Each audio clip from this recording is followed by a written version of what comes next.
Okay, everybody, it is time for me to do a review of this book called Dragon Pearl.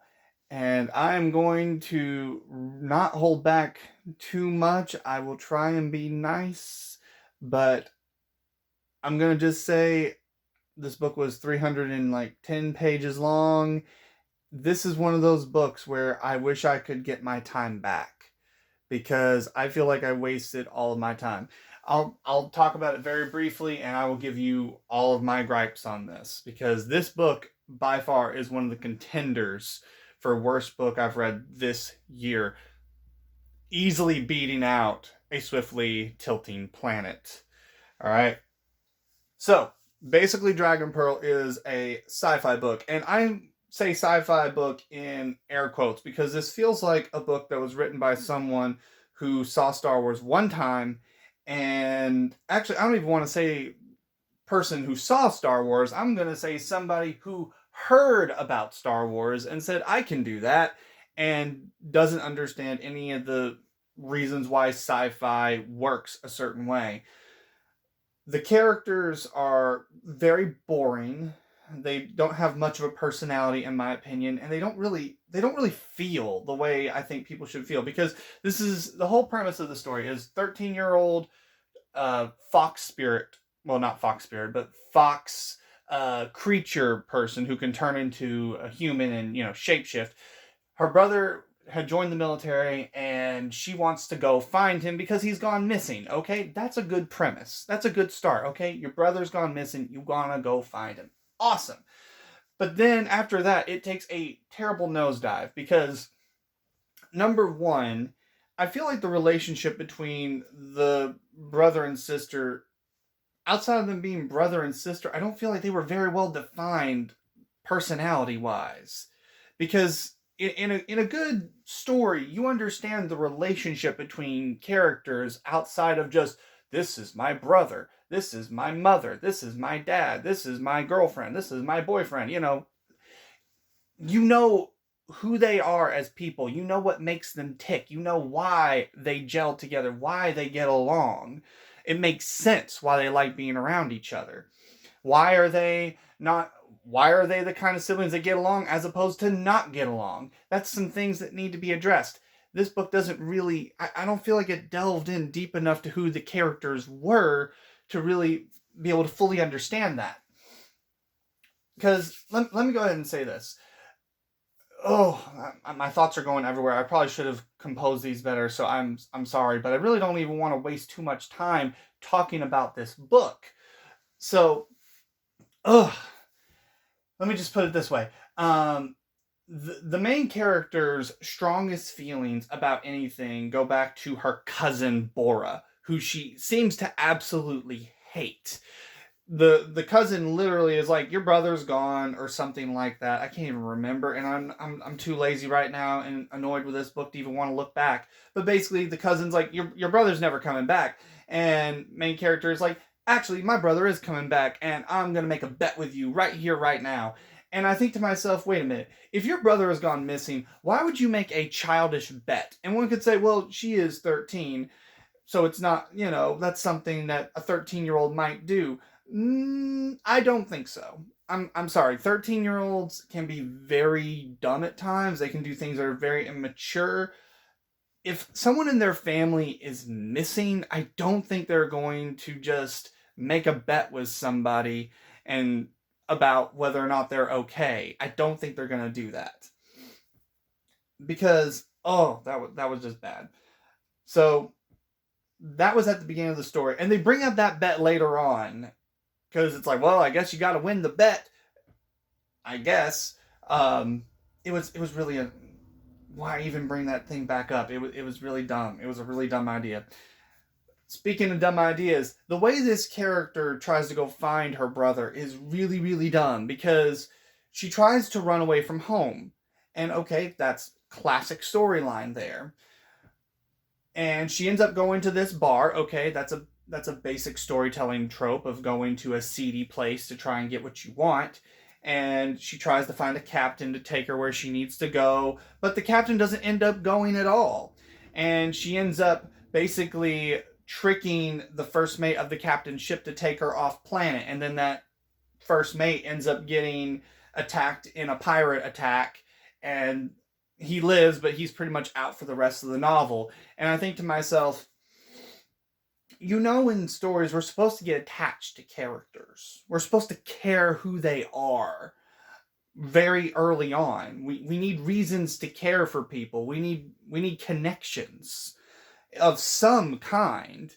And if there are no connections, we need to understand why there's no connections. Why is this character having trouble getting along with people? Or why do they not want to be around other people? Or why do other people, it just never works out. It never works out. They try to get close to people, but it never works out.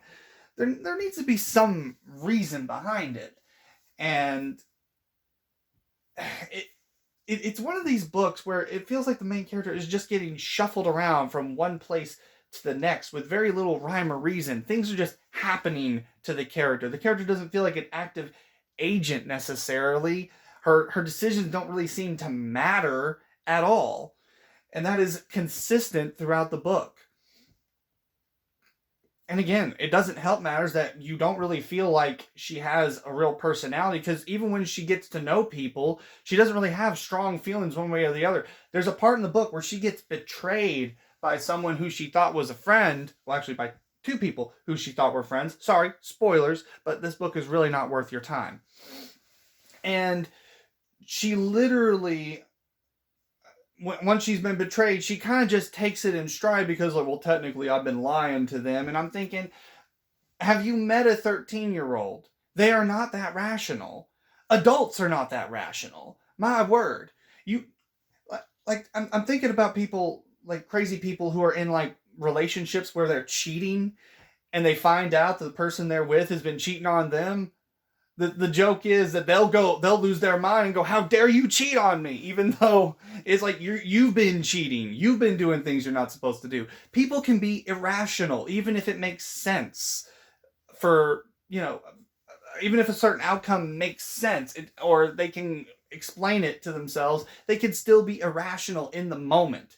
The fact that character didn't even have a moment of just getting mad and go, there was earlier on, but when the full betrayal is realized, it's funny because the character got mad at possibly being betrayed, at least a little bit, and then later when she's actually betrayed, she just kind of takes it in stride.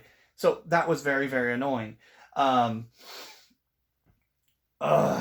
There's just so many things wrong with this book.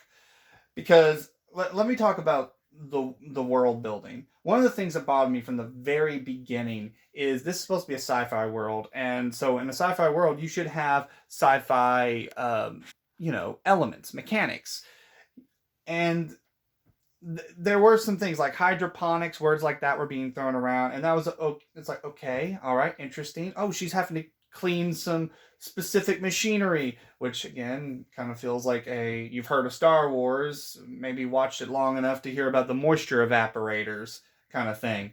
But then the main character talks about cleaning the toilets, and I think to myself, this is a sci-fi book. Can you not come up with a better name for the toilet than that? Don't call it a toilet. Call it something else. This is supposed to be sci-fi. You don't have guns, you have blaster bolts and stuff like that. You have a ray gun, Come up with something. Anything that shows some level of creativity. Or, take something basic and take it to its farthest extent, because that's what sci-fi is all about. Taking modern day conveniences or concepts that we have in the future and take it to its farthest extent. That's what sci-fi is all about. Take the toilet and make it something different. Make the toilet talk to you, for crying out loud. Make it not call itself a toilet. Anything at all. Make all the toilets those kind of the kind of things that shoot water out at you. I don't know. I can't even remember the name of those things at this point. Anything. Make it different. So, and that was introduced very early on, so I'm sorry. I know people could say, well, this book is probably written for children. I don't know if a kid would get past page 10. Maybe, But I think of all the children I've met, and I'm thinking most kids would not read past page 10 of this book. They get checked out, they get bored, and they'd be done. And that's sad. That's sad. And I'll go back to why this is sad and near the end, because this is the thing that bothers me. Something much later. So what else? What else? Oh yeah, there are 4 different kind of creature races that are introduced outside of humans. There is the foxes, the dragons, the goblins, and then the tigers. And that could have been a really cool concept because all those characters are in the book. And the book does almost nothing with it. It does something at the end, which could have been cool if you would actually use these characters more effectively. Because, number 1, our main character is a fox. As you can see, there is a fox on the cover. She can shapeshift. And there is no limitation. She can change herself into a boy. She can change herself older, younger. She can literally turn herself into inanimate objects. There's no limitation on her ability. And that is not used to the fullest. Because let me go ahead and say this. Main character wants to run away from home. And I think to myself, if your brother joined the military and you're a fox and you can turn yourself into whatever you want, why don't you just make yourself older and join the military? That's the easiest solution here. Trying to run off planet doesn't even make any sense. It's a dumb idea. Taking this a step further, later on she actually does use her shapeshifting abilities, but she almost limits herself in what she does. And there is a reason, because apparently tigers can smell those kind of abilities, so that's kind of cool. And there's a captain who's a tiger. It's like, okay, that's a good reason to want to limit yourself. Good. You actually are using a storytelling idea of limiting yourself. Given a reason why the character can't just use the power at will. But the character has to be using it already. If the character was constantly shapeshifting into different things throughout the entire first third of the book until she meets the tiger captain, then that would be a good idea, because then she can't use her abilities and she has to figure out what to do now. That would have been awesome. That would have been awesome, but that's not what happened. Also, ghosts are introduced in this, and I'm like, oh boy, Force ghosts from Star Wars, and the ghosts is just kind of wasted potential. Because, spoiler alert, her brother is actually dead. And I think to myself, the brother being a ghost is a cool idea. That should have been brought up so much earlier in the book. Honestly, what would have been a better idea for a story is, instead of her finding out her brother's gone missing, her brother's ghost shows up, Hamlet style, and like, you must get revenge for me. Find out who did this. That is a great idea. That is a much more fun concept, because then you can have a brother who is talking to her the entire time, and maybe he's manipulating her, maybe he's not. I don't know. That would be a really cool idea, but not in this book.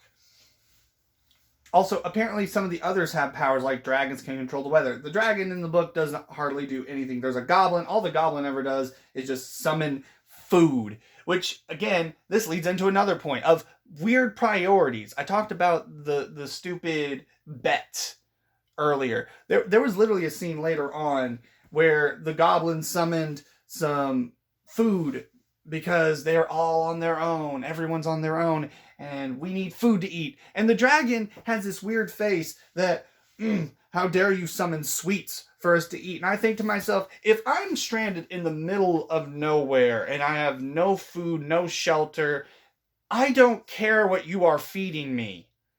I don't care. It's like, focus on the idea that the sweets might not be the best thing to eat right now, but it's a comfort food. It's comforting them in their time of need. That's a better priority, instead of, good grief, are these characters mature or not? Because that doesn't even sound mature. Also, that's not how kids usually will act. Teenagers, they're just going to take the sweets and be happy about it.